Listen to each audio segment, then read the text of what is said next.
Hey, what's good, y'all? Welcome back to Hidden Roles. So today we're going to be going through the season 6 tier list. So right now we're starting from what it looked like for season 5. We're then going to get into season 6 and kind of move things around on how it ended as far as like buffs and nerfs and things like that. And to help me to do this, I have Z Sensei Zaremga. Can you say what's up, my guy? What's up, everybody? How y'all doing? Z Sensei over here. I just came in to help out. Let's have some fun, man. I'm excited. Yes, sir. As you guys know, Zaremga is very knowledgeable in the game, and he's shown you a lot of broken stuff, basically Otsutsuki level. So we're definitely glad to have his insight on these things. So without further ado, let's go ahead and get started with this tier list. So the way it works is the worst jutsu are going to be on the left, and the best jutsu are going to be on the right.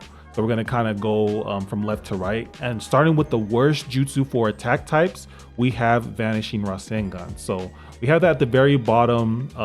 Me and Z Sensei, we pretty much agreed that Vanishing Rasengan was the worst. It could use some buffs in the future. Hopefully we'll see that within season 7, as they did mention that they're going to be taking the least used jutsu and giving them pretty significant buffs so that they can come in part of the meta. So kind of have that there.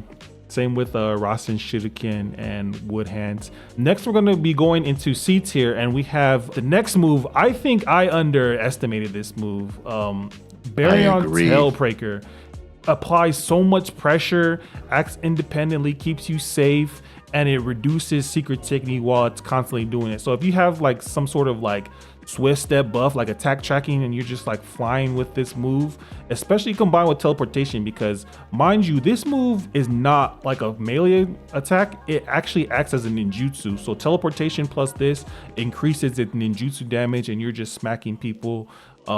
It like, even with somebody like with annoying moves like Sharingan, like you can catch them. It's a very good move. So like right now I had it at C tier. What do you think it should actually go as far as like the It should be at the bare minimum on a B tier, especially seeing as that newer jutsus that work off of getting initial hits in to comply. For instance, the zero slice that we have for defense type gets countered by this jutsu, because this one always hits the jutsu before the jutsu hits you. It is definitely way up there at this point. A bare minimum D tier, a B tier. Yes. So for now, we'll put it up here at B tier. We'll probably move it around once we get further. But yeah, don't sleep on Baryon Mode Tailbreaker like I once did.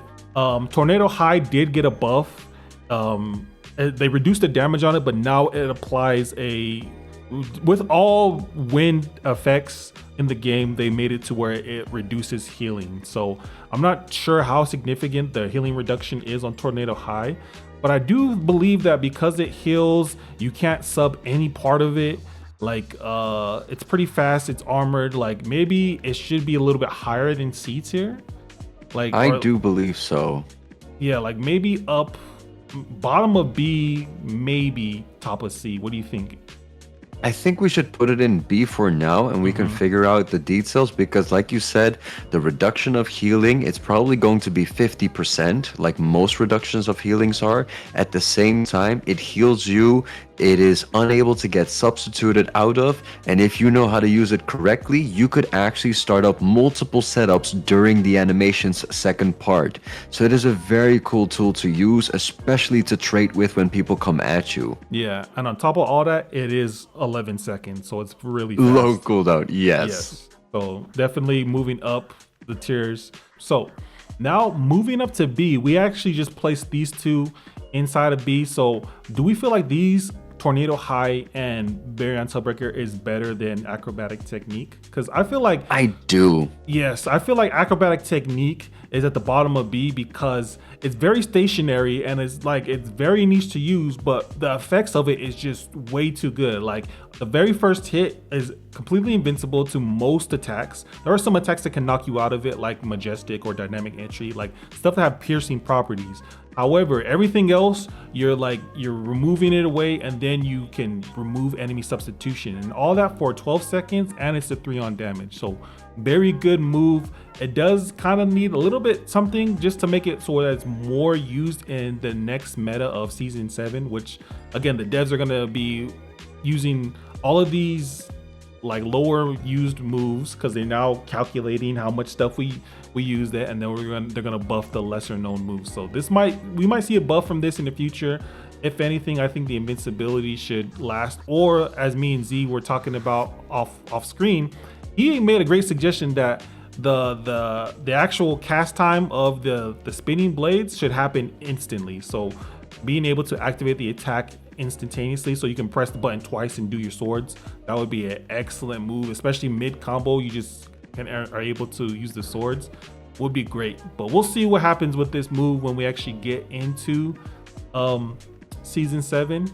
How do you feel about these moves above Lightning Blade and Flying Raijin level 2? Do you think I would actually put them above. I don't know about you. I actually would too, because Flying Raijin level 2, all it is like a pure damage. It has no like status element that it gives to the enemy.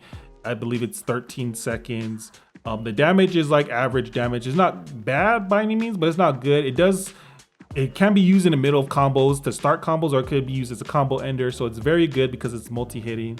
But at the same time, it's very underwhelming in compared to everything else, just because when you do hit it, people can sub and you're still in the animation. They have the chance to attack you while you're still in those frames, you know, so you can get countered off this move pretty easily if you use it raw without like considering the enemy substitution.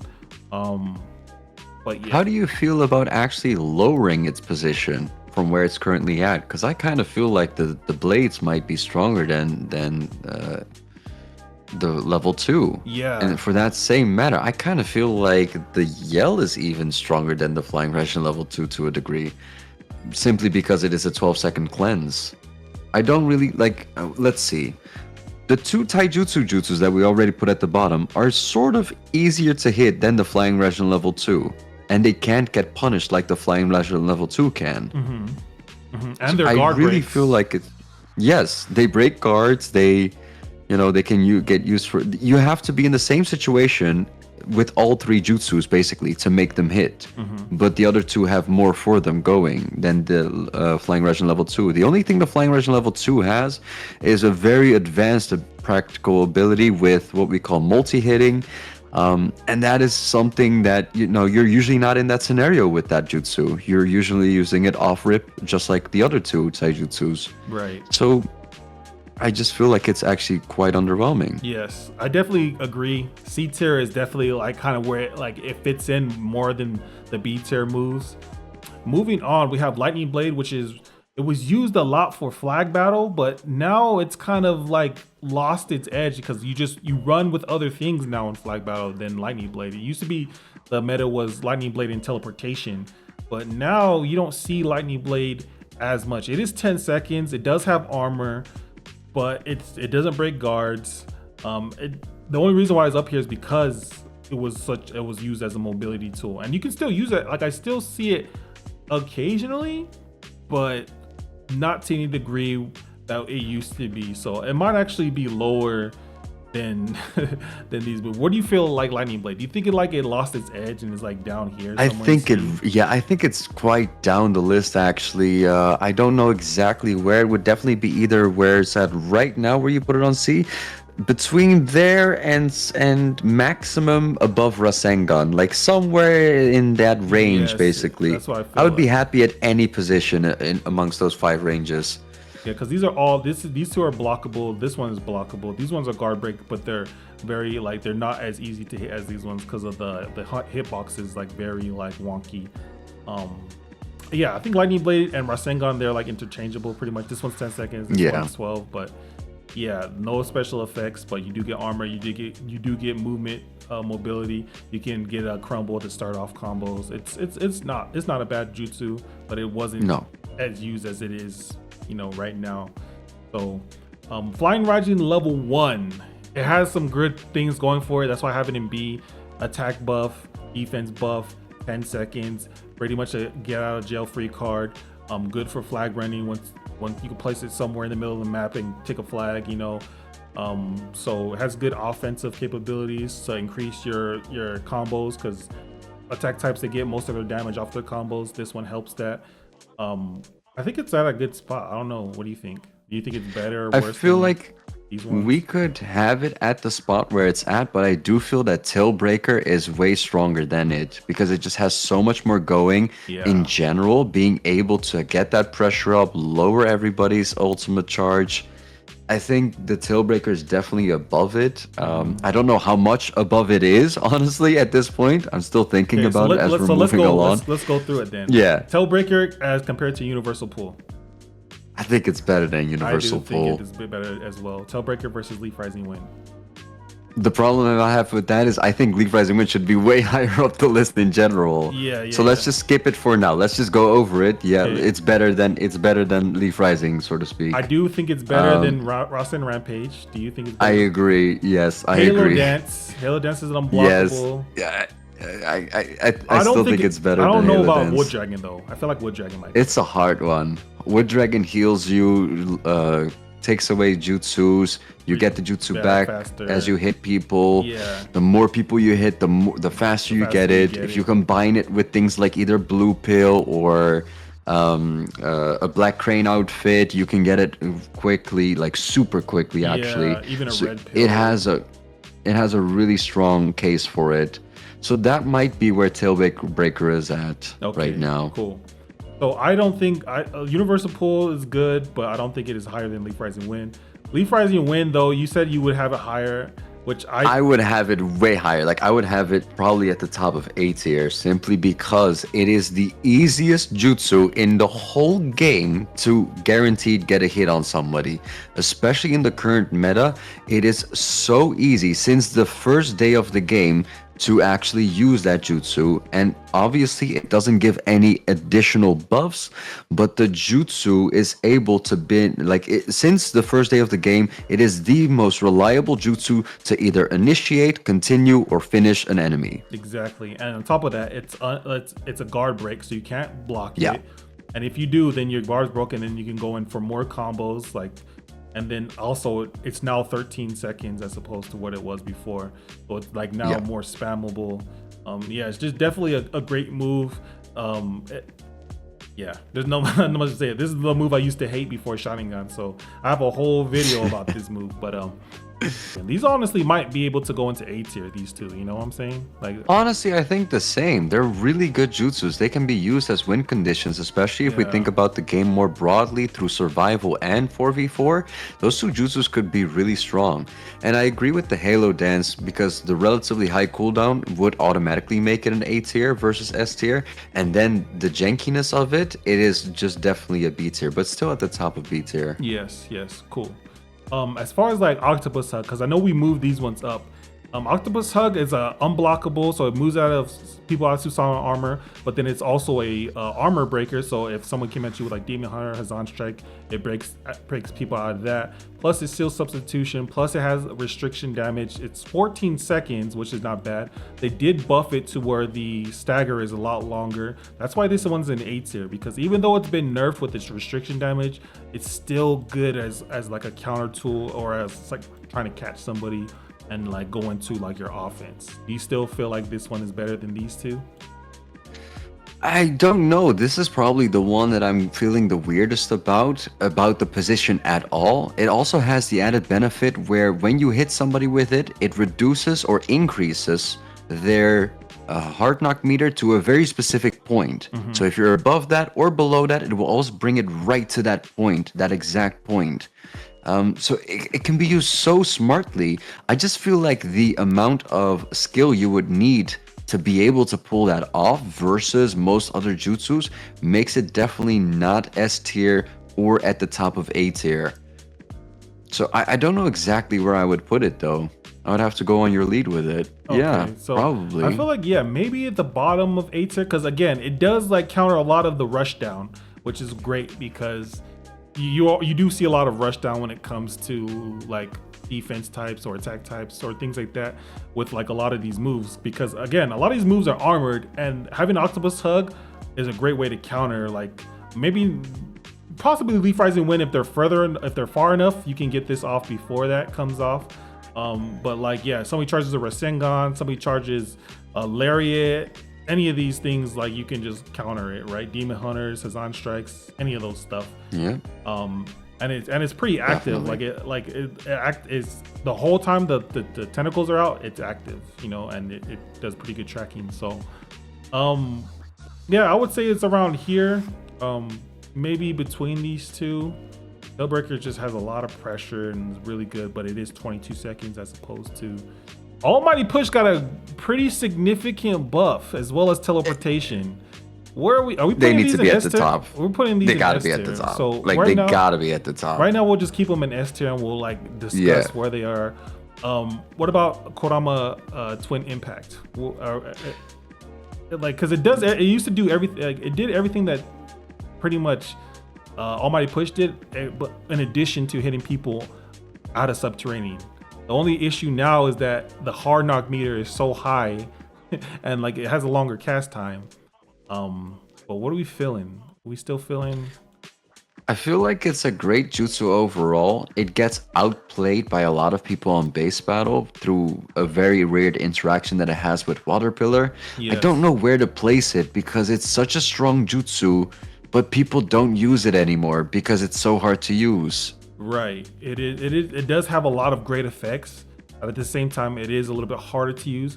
Honestly, because these are two like base battle, like flag battle, like just very situational at combat battle. Like it could interchange. I don't think it should drop any lower. But somewhere Yeah. around Strange Taste, maybe lower than Strange Taste. Strange Taste, like Yeah, I would say below Strange Taste yeah, probably. yeah. But yeah, I feel like this is a good spot. Of course, Wood Dragon is a little bit easier to use. Maybe I don't know. Yeah, I kind of agree with that as well. Yeah, yeah. Because you could just go away from the Twin Impact, shoot a Wood Dragon at him or Yeah, something like and that. then Even in that like situation, Octopus Hug, you can squeeze them. 100% counters them. Yes, That's so a straight up counter. yes, I would say right here, not Tailbreaker is Yeah, good, but not 20, 21, 22 seconds. This one's 16, and this yeah, one does yeah, yeah. everything. So I think this is a good spot for it. Going into S tier, I think Baryon Barrage should actually drop out of S tier because of all the nerfs that it received since season 5. 100%. I don't know, maybe at the top of B. Like I feel like Tailbreaker Probably. is better than it now. Yes. Yeah, I think it's better than Halo Dance still. Halo, because they're both unblockable. Halo Dance is a little bit faster. This one has a little bit of a like a startup time, but still, you get more damage off of it. You still seal the substitution. It locks on people so that your allies can throw ninja tools or stuff, things like that. Does it So still reduce ult charge? yeah, still reduces ult charge. Yeah, definitely So better. so yeah, so we'll put this at the top of B for now. Reverse scale, it did get nerfed a little bit, like the lunge isn't as far, but at the same time, it's still like powerful. How do we feel about it putting it against teleportation and Almighty Push? I feel like these two are better It's now. gotta be, yeah, those are way better now. Yeah, But the jutsu is still very strong. It would win against almost everything in the game. It still makes you invincible when you use it in the first part against almost everything in the game. Relatively low cooldown, able to do combos with it. Has a second part that is unblockable. And we could go on and on about that jutsu. It has so much to it, so definitely still S tier. would you put these two in front of a dynamic entry though? I would personally, simply because of the low cooldown and ability to outplay, like both of those jutsus outplay dynamic entry. Yes. Teleportation, you can go away. Push will just push you out of the dynamic with a lower cooldown, so you would always win against that. Exactly. Yeah, these moves, they just became crazy top of the meta. I don't know if Sharingan, Obito Guruma. Let's talk about the nerfs to Obito Guruma. It's definitely going down a little bit. I don't know about kicking it out of S tier.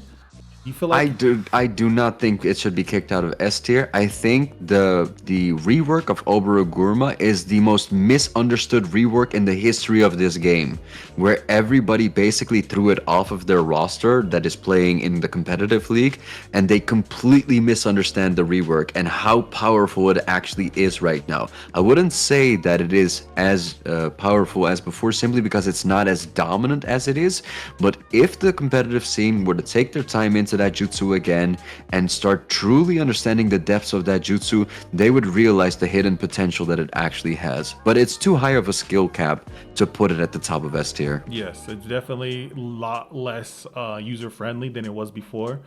but I would never take it out of S tier. It does too many things. Like It does way too many things. all they did was reduce the attack tracking. Everything else that it did is still there. Plus, they gave it more damage on the Shuriken. So not a bad move by any means. Not at the top.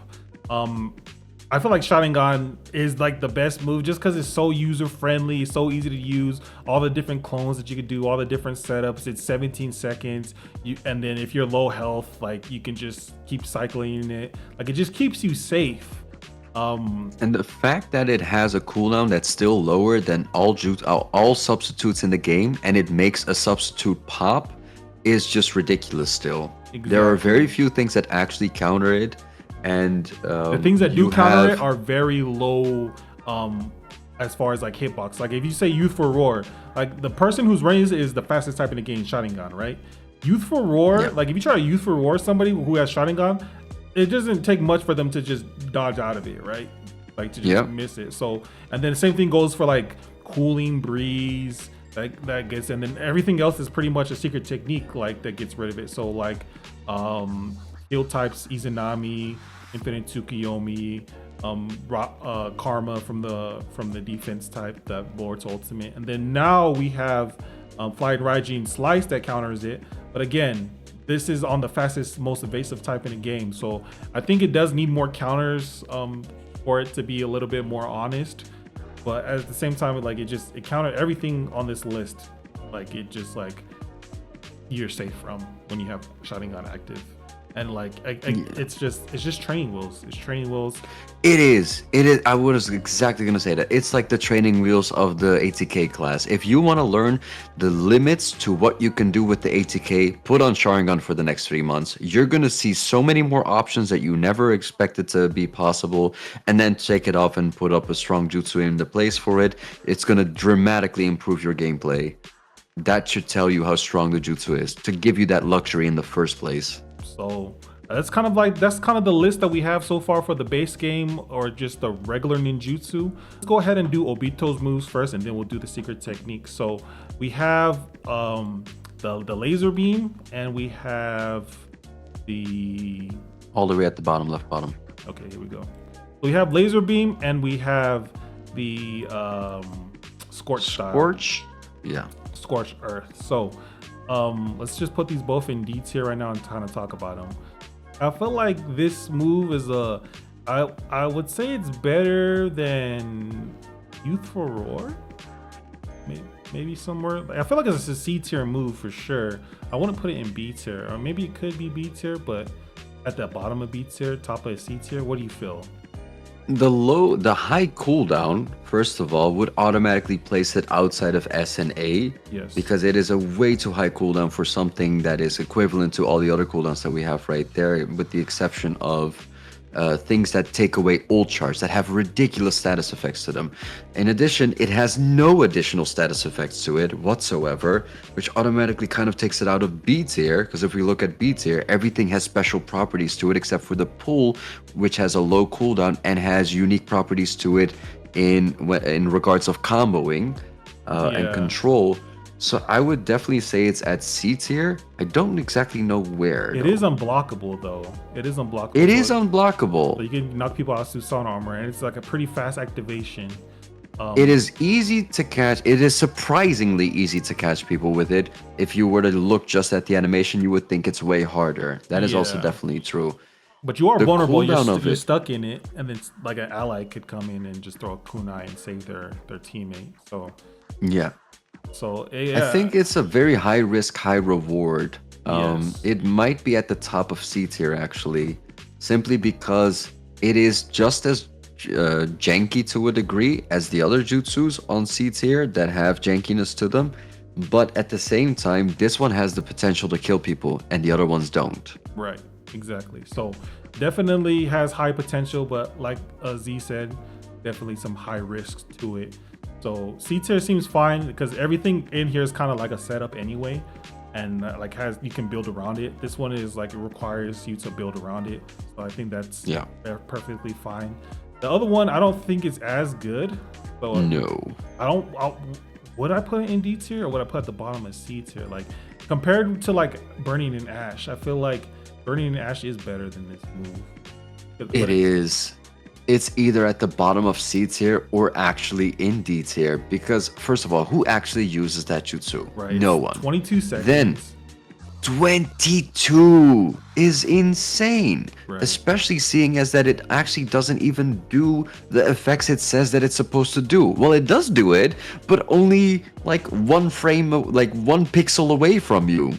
If the Exactly. jutsu were to have worked throughout its duration with the effects that it claims to have, which only happen in the first frame of it, in the first pixels in front of you, then it would be quite higher. It would probably be above Rasengan or maybe, right next to the beam itself, to the laser beam that Obito has as well.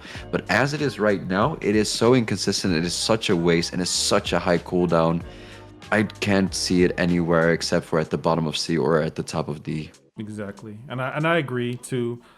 So we'll just keep it like that for now. That's where we kind of having the Obito moves definitely need a buff to the entire DLC.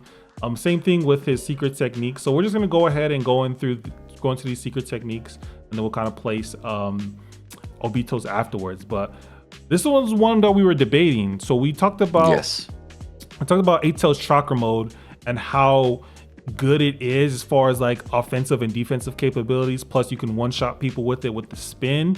My biggest gripe on why it was the third lowest is because it charged longer than all of the other transformations, and you don't have invincibility on startup. Like there's zero invincibility even from ninja tools and even from like melee attacks. Like if you're trying to use this to like save you and the enemy's on you, you're gonna die and lose your secret technique because the actual healing doesn't happen until you finish the full animation.